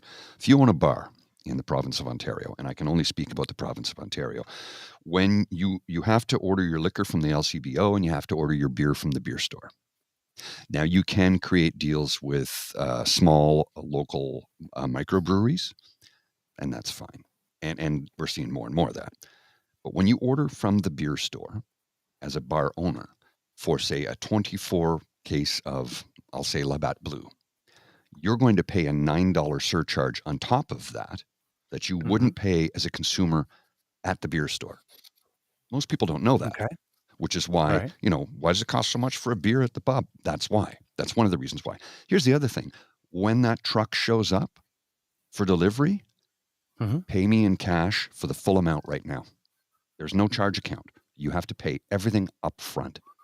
Oh, I did not know that. And again, you're paying another $9 per 24 pack of beer, which is why so many pubs these days have opted to have almost no bottles whatsoever and go for taps, and because there's a greater profit margin in taps, but also trying to prop up the local economy by going with local suppliers and local brewers. Right. But again, it's the same thing. It's like they pay a premium, which is bullshit because let's face it, if you own a bar, you're going to buy way more cases of beer in your lifetime than I ever would. So shouldn't they be getting a bulk discount? No, they pay a $9 premium. Think, right? Wow. Yeah, people don't know these things. So it's the same thing. It's like with heating oil. You pay up the cost up front. I think it's in that neighborhood, Saucy, because I only buy it by the can. Yeah, for the kids listening at home, Kid Saucy asked how much is a 24 beer in Ontario. Here it's over $50 now. It's probably the same thing here. Let's just see. I'll pull up the old beer store website and have a look. I don't know that because you can't buy 24 beer in a case at the liquor store. You can buy 24 cans if you want, but I don't think they sell it by the case. Although that may have changed. I don't know. Yeah. Kit Cassie says, support your local microbrewery, family farm brewery in Manitoba called The Farmery. Giving them a try. There you go. I'm all about the local brewery. I'm all about it too. And they're very good community participants in Kingston. We have a brewery called the McKinnon Brothers. And, they support local rugby. They support local sports teams. They, they give back. They have a big festival on the grounds because they're not only are they a brewery, but they're a farm. So they actually farm their own hops and have like a huge festival on they really do give back. So, Now, talking about this oil and gas subsidy type thing, the provinces are basically ratcheting up the pressure. And the NDP at first came up with a proposal in the first few days to remove the GST from heating. And I thought that, as Kit Cassie says, it's common sense that heat isn't a luxury. And I think that is common sense. If the federal government wanted to do something else to help everyone, would be removing the GST off heating, which is not the same thing as removing carbon pricing. And that would probably be a good idea. But the carbon pricing for anything else should not be touched. And yesterday, I do not know what it is about this issue, but the NDP swallowed itself whole as a party because the Conservatives are presenting a motion. Now it's a motion, not a bill, not a law, so it has no teeth, that the government should eliminate the carbon tax on home heating completely. So they didn't pass it's not a full axe the tax motion. And the New Democrats are voting for it. Mm. The Bloc Québécois is voting against, so the motion will fail. But the NDP, the party of the environment before the Greens came along, is actually siding with the Conservatives that carbon regulatory pricing should be removed off all forms of home That's heating. very heating now. surprising. So, for the past 2-3 days, the narrative has been about Justin Trudeau having swallowed himself whole because he removed it on one specific form and is using it as the opportunity as a pilot project to see if additional assistance in getting people off dirtier fuels will have more benefit than strict carbon tax alone. Mm. There's a response to the question. For a case of 24 bottles of Alexander Keith's, for example, it's on sale $48.50 right now, normally $51.50. Yep, there you go, about 50. So, this is just, it doesn't make sense as a move at all. There is going to be, I mean, I'm just surprised with the NDP because I don't, Yeah. because I keep on saying, like, if Trudeau swallowed himself whole by taking it away on one, by taking it away on everything, I mean, if removing it off one killed, that's Trudeau sold out and he's killed it. The proposal's dead. He's proven it didn't work. What happens when you come back? You go behind and says, yeah, let's take it off for all of them.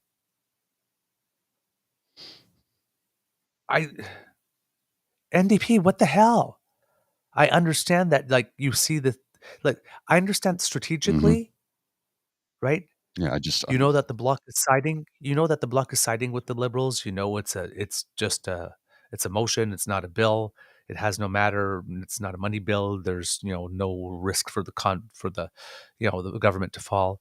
You got Pierre Poilievre trying to say, like, this is a confident to him. He considers this a confidence thing. It's not even. It's like, if you're going to pull that crap, at least make it a bill and not a motion. Like, try to have some semblance to reality, because you can't be taken down on a motion, but you can on a bill. So that's what they tried to do before in the other days. The last time, what have they tried like this? We consider this a confidence motion. It's like, yeah, but you don't get to declare that. So, and it's not. So, but the NDP literally just completely sold itself out on this file like this. They made a choice, right? They said, okay, if we fight for the little guy on affordability right now, but swallow ourselves totally on carbon, this, maybe we'll win this nanosecond in differentiating against those big bad liberals who don't want to be there to help everybody. Right? It's like, but you think this, when this is over, when you come back and you say, oh, we're not doing enough for the climate, it's like, yo, beep. You're the one that determined that we should stop doing this at a peak period of the time. It's this man. But that leaves the Liberals all alone with the Bloc in that lane. Now, again, I don't even understand why the conservatives are doing this. It's the same thing for nanosecond wind for them, because, again, they already own the West where this is a big issue, and they're trying to win Quebec. And Quebec is pro-fighting climate change. Again, what are you doing strategically? This makes no sense. No. It makes no sense unless you have determined that your road is not going to power is not going through Quebec. You've completely abandoned it already, and you're trying to do it through the 905. But none of these decisions strategically make sense. The only way this NDP decision makes sense is because they know they could take a lane to themselves. Well, we're the party that really did fight for affordability. Yeah, but you sacrificed climate change. You literally threw it under the bus in order to create a contrast. Dude. Not good. So here's the thing with these premiers. We're all looking up at Daddy. Daddy, true Daddy. Mm-hmm. Again, palm up. Can I has money? Can I has more money? And it's like, what did you do with the money you have? Spent it all. I need money from you. And it's like, no. The Prime Minister, in a very, very, very strategic way, has decided to remove that additional fee on the most expensive, by far, heating fuel that people have to buy up front, and is helping them get off that fuel forever. Which is a good thing. It's a pilot project. If you're going to start somewhere, why would you not start with the dirtiest fuel that happens to be the most expensive? It's a frickin' twofer. Mm-hmm. Wait a minute, I can act on affordability and climate at the same time with one bill? Why would I not? So that's what he said he's prepared to do. He might consider still at some point taking off the GST off home heating. That's something that he could do. But on this is the amount that he's going to do. And all you provincial premiers are saying, no, he's got to do more. He's got to do more. He's got to do more. Our people are suffering. Our people are suffering. Okay, but if your people are suffering that much and you care about them, you really do sincerely care about them, you're freaking premiers. Mm-hmm. You have a budget. Use it. Use your own damn money.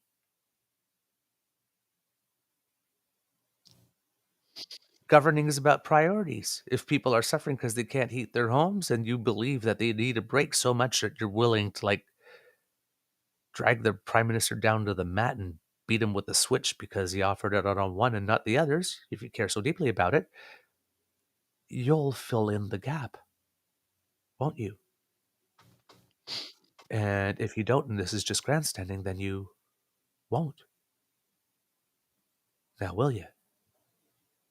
But where does it say that you as provincial premiers must get money to help people with home heating bills from Ottawa where it can't be done? If you want it done so bad, shift some of your priorities and make it happen. Well, let's see how serious you are about it when the Prime Minister says no.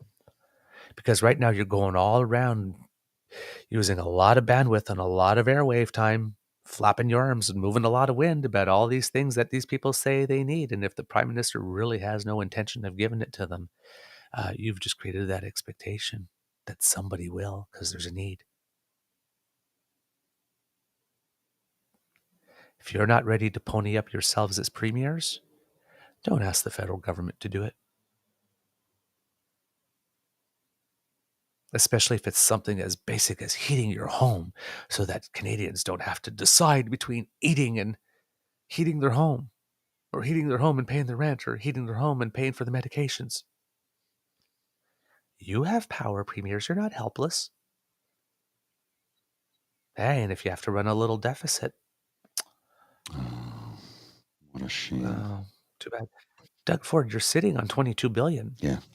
Now, I know you probably have to put some money aside somewhere because, you might not be able to pay that full bill.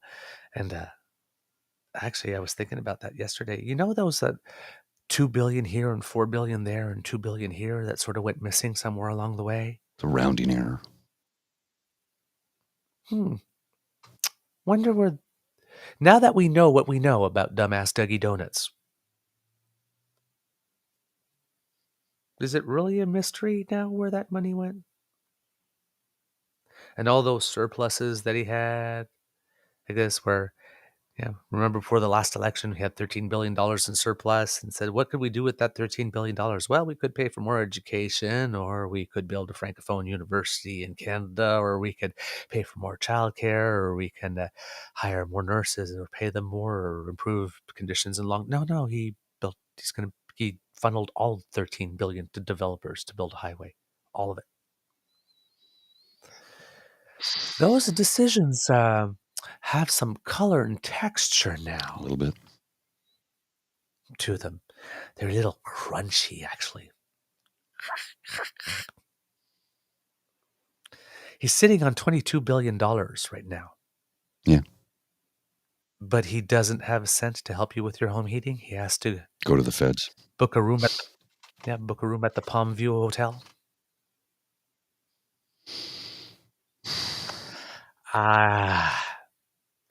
Where's the money going? Developers. Where is the money going?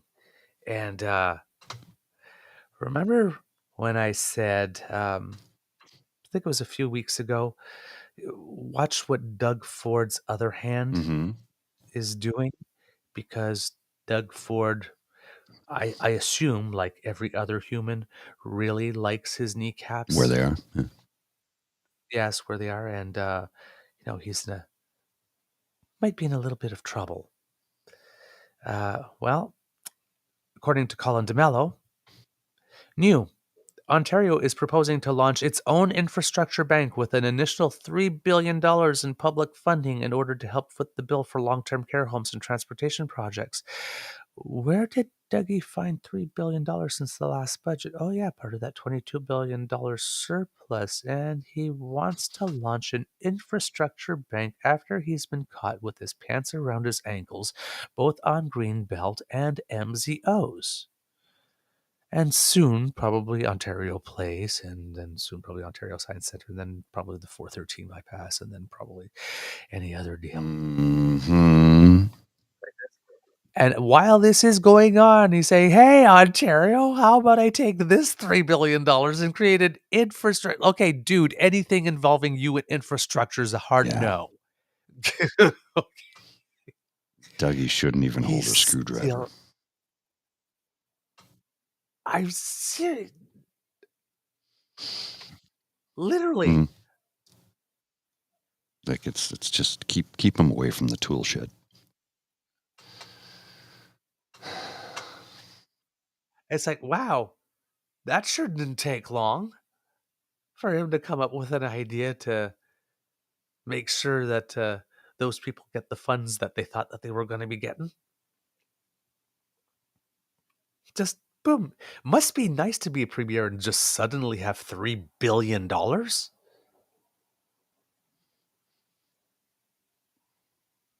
Hey, folks. Guess what? I'm sorry, man. This guy. It's just like, dude, you know that the second you start taking any concrete actions towards this, you're just adding to your investigative file, because there's no way that this is not going to be shady and greasy, just like everything else Coach has put his hands on. I like this. He was going to give us the $22 billion until we ratted him out to the RCMP. We ruined it for ourselves. Oh, yes. Don't And I was going to give it to you. And I was going to give it to you, too, if it wasn't for the pesky journalists. Yeah. Scooby-Doo this shit. Jeez. Oh, my God. Wow. Yeah. I don't think that idea is gonna go over very well. I don't expect that that's gonna much get off the ground. And if it does, if he decides to just put his head down and plow through anyway, but doing this, oh, I can't. I don't know. I just don't. I just do not see this working. But hey, Doug Ford is gonna Doug Ford. Yes, and I'm reading online here about the sudden apparent change in the reflection by Canadians and how we feel about immigration.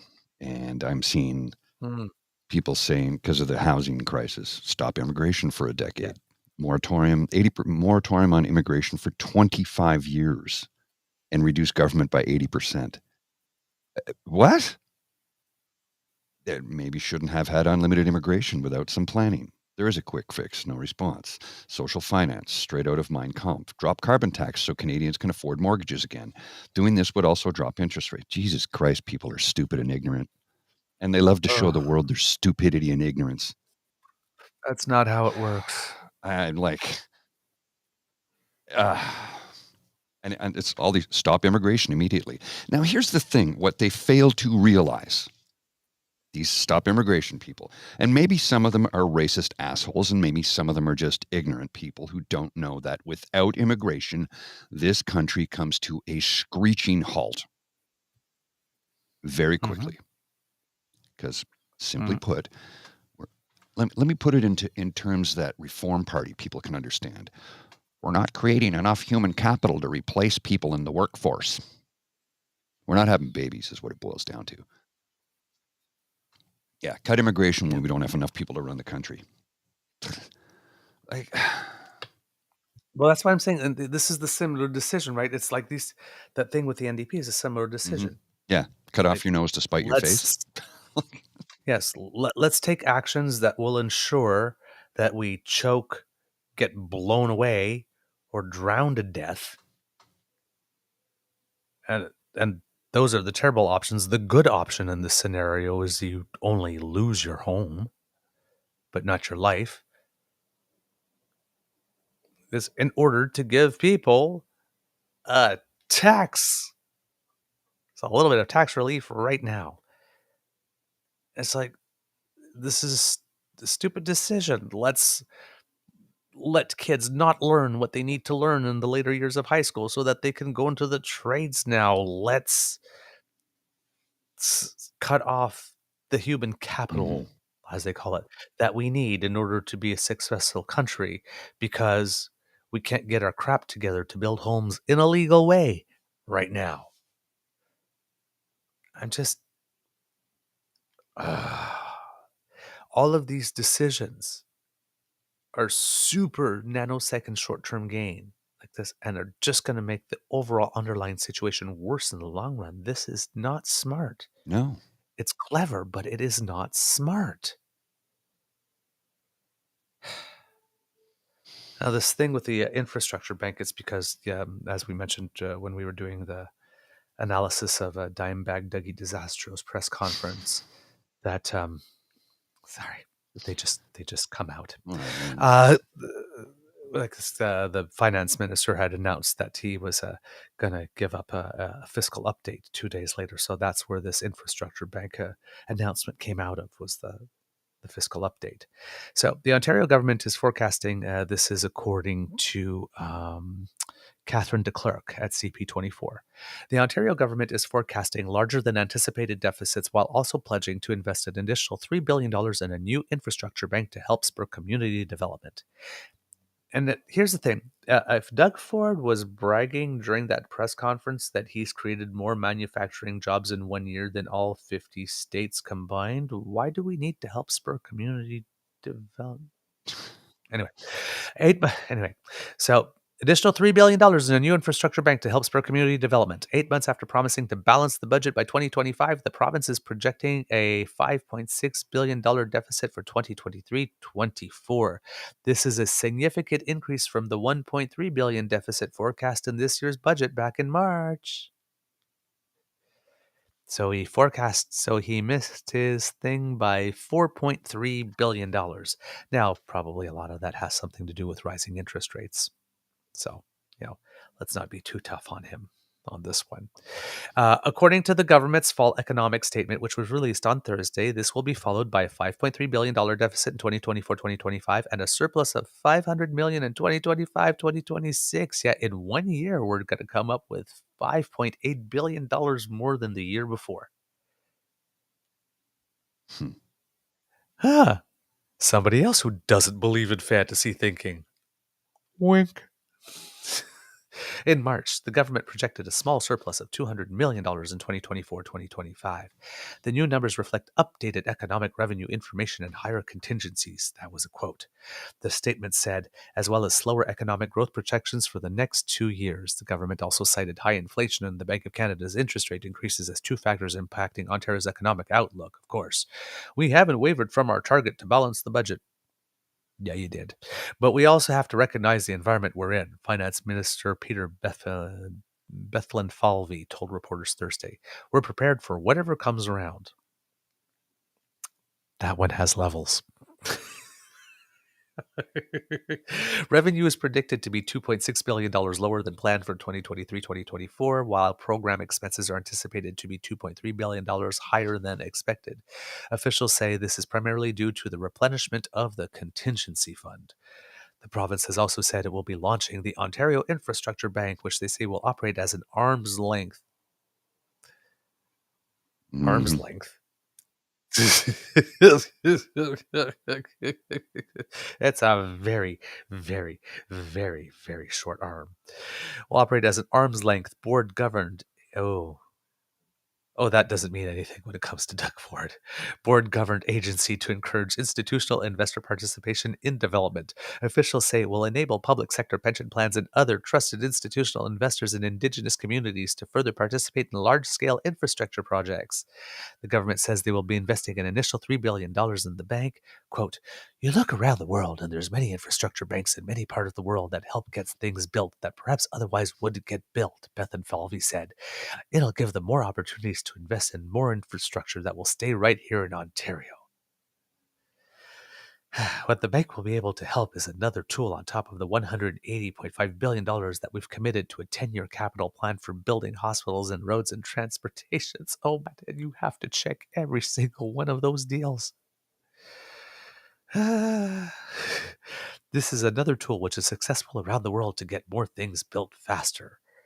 Blah, blah, blah, blah, blah.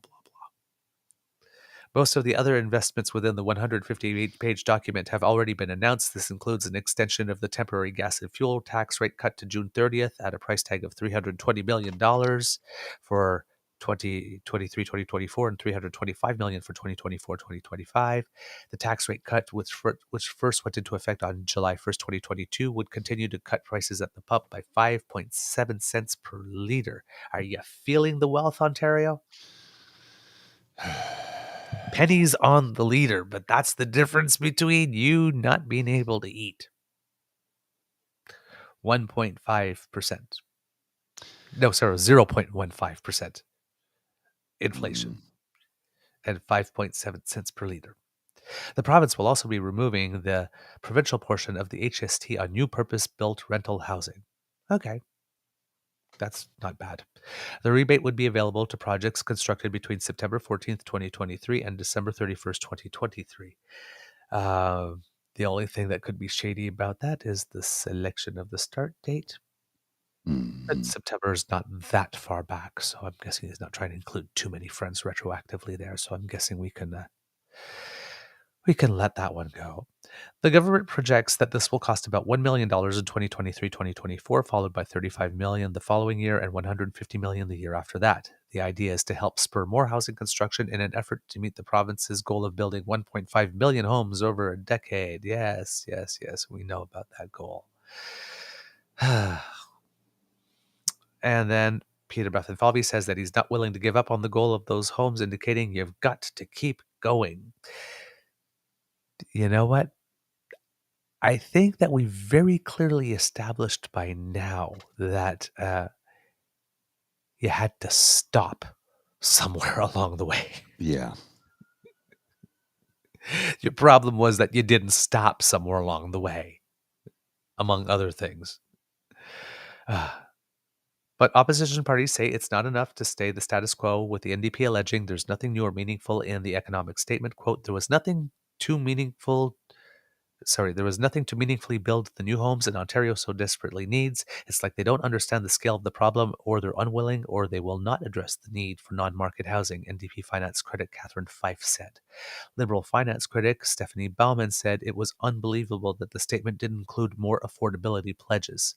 Quote, it is unbelievable that at a time when families are struggling to keep up with the soaring costs of living and a record number of Ontarians are relying on food banks, this Conservative government would choose to include 0 new measures to provide families with immediate pocketbook relief in their fall economic statement. And like I said yesterday in that little clip I did, of course he wouldn't. He's a Conservative. Why would he help with that? Come on. Please. Other highlights.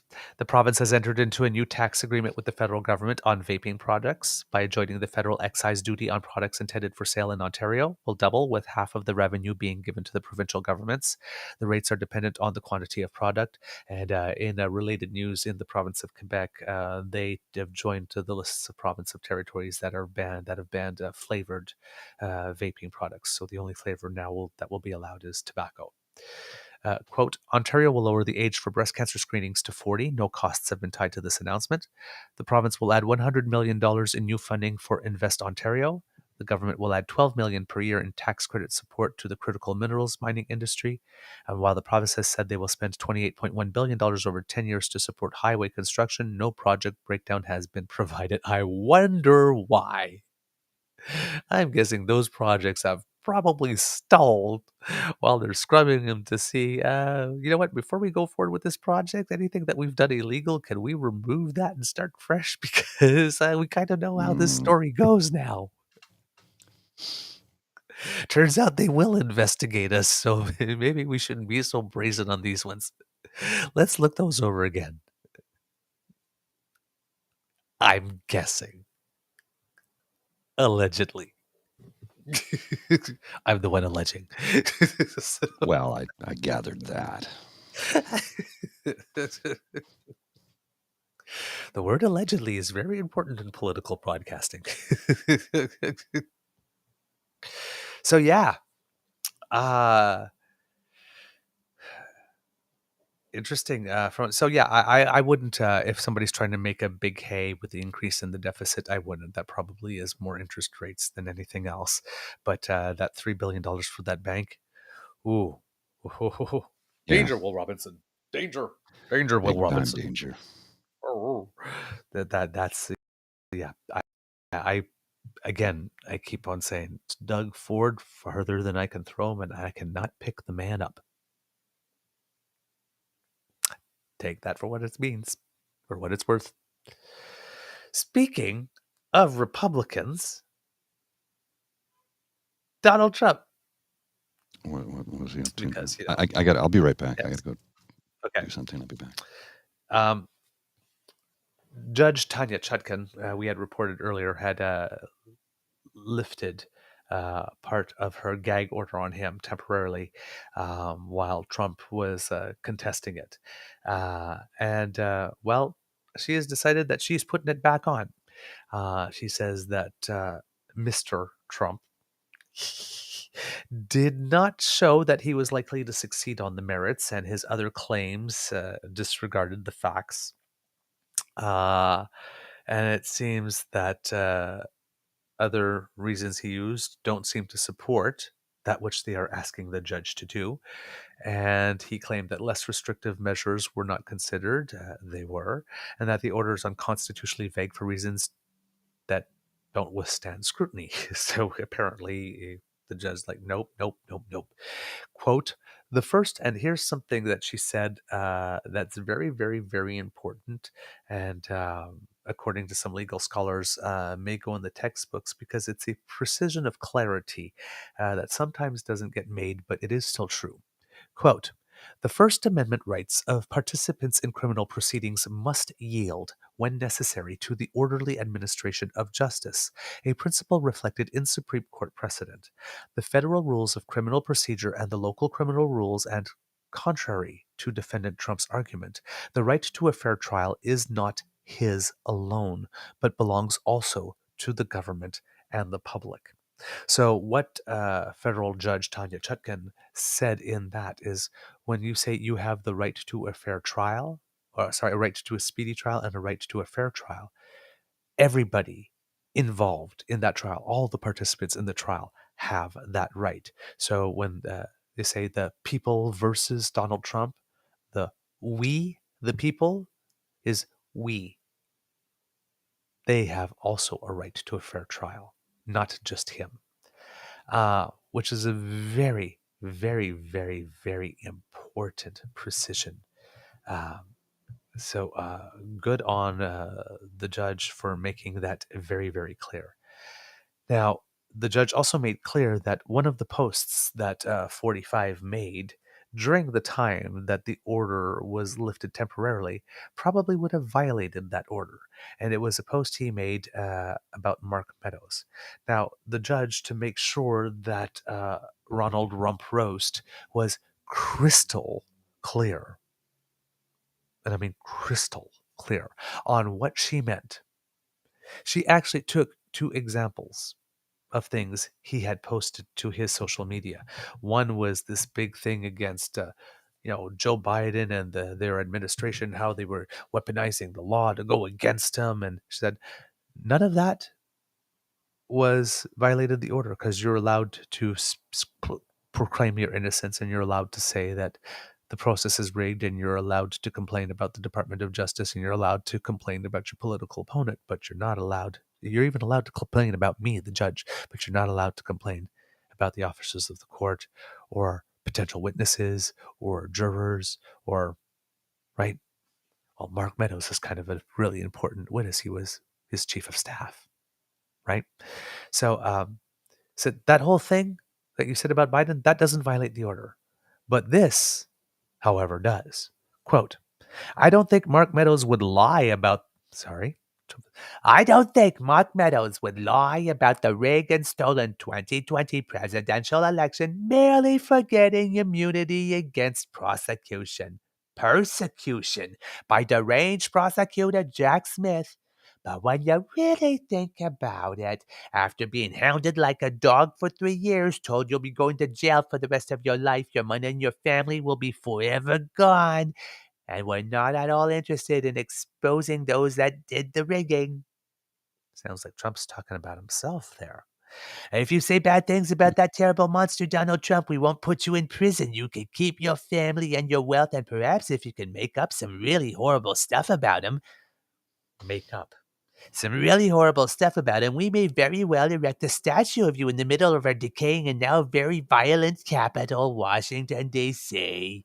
Some people would make that deal, but they are weaklings and cowards and so bad for the future, our failing nation. I don't think Mark Meadows is one of them, but who really knows? Make America great again.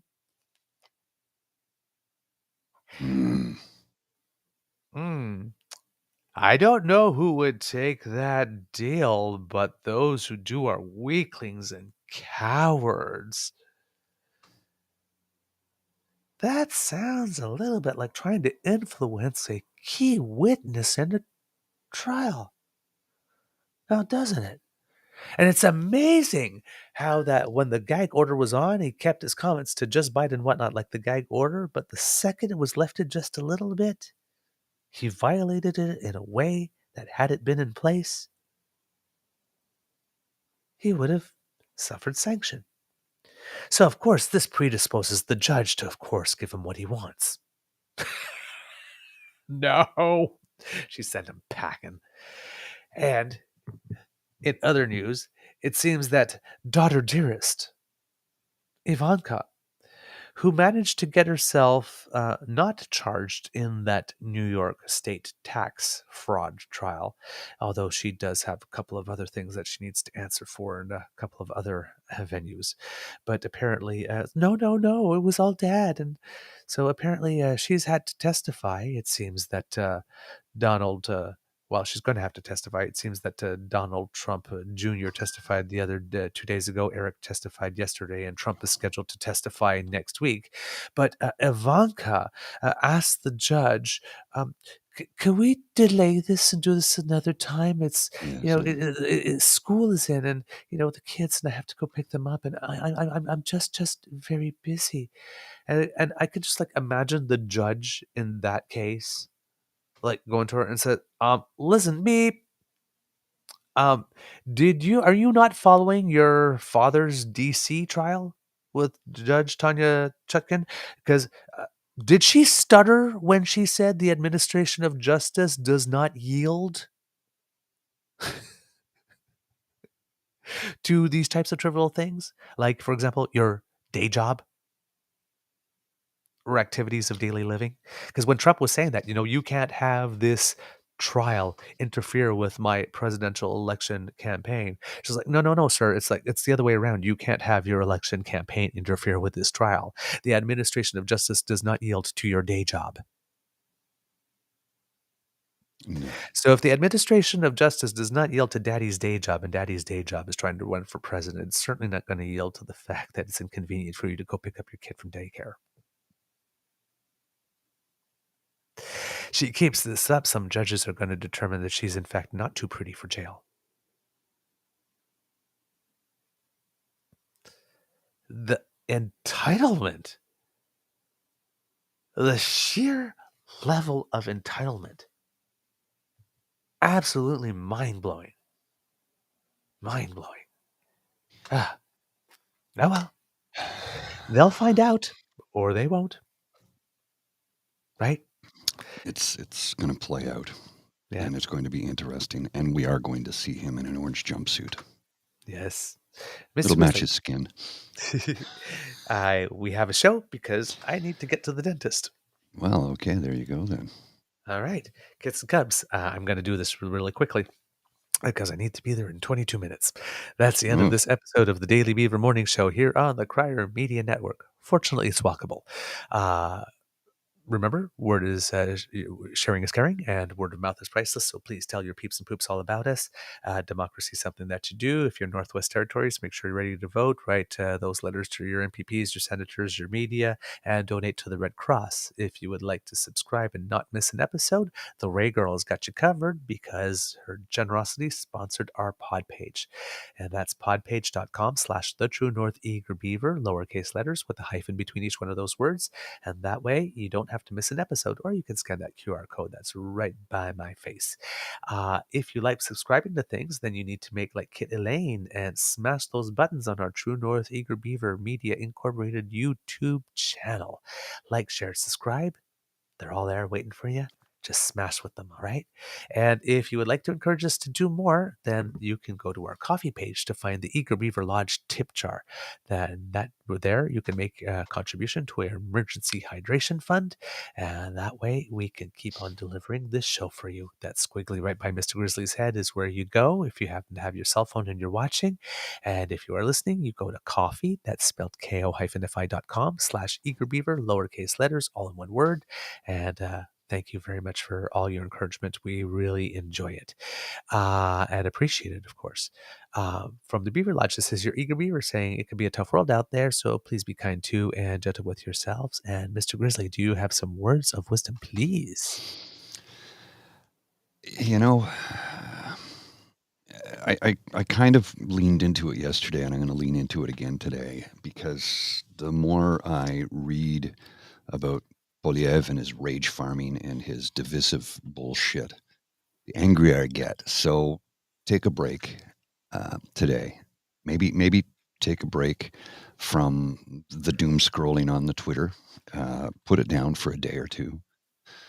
Do something that will make you happy today, because life is short and you never know when your time is up. So don't, try not to be enraged all the time. I'm able to manage mine because I'm able to do what I'm describing to you. Is unplug from the stuff that upsets you and plug into the things that make you happy. So that's my words of wisdom for today. Exactly. That is very, very good wisdom.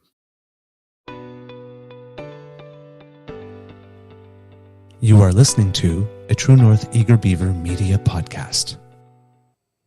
The True North Eager Beaver podcasts are proudly brought to you by our founding sponsors, the Miss V Mysteries from Corvid Moon Publishing, your source for science fiction, fantasy, and cozy mysteries featuring a broad diversity of characters. CanadianTarot.com, your uniquely Canadian online eclectic tarot community and forum, and the Peppermaster, hot pepper sauces made from fresh farm ingredients to thrill your taste buds and expand your mind.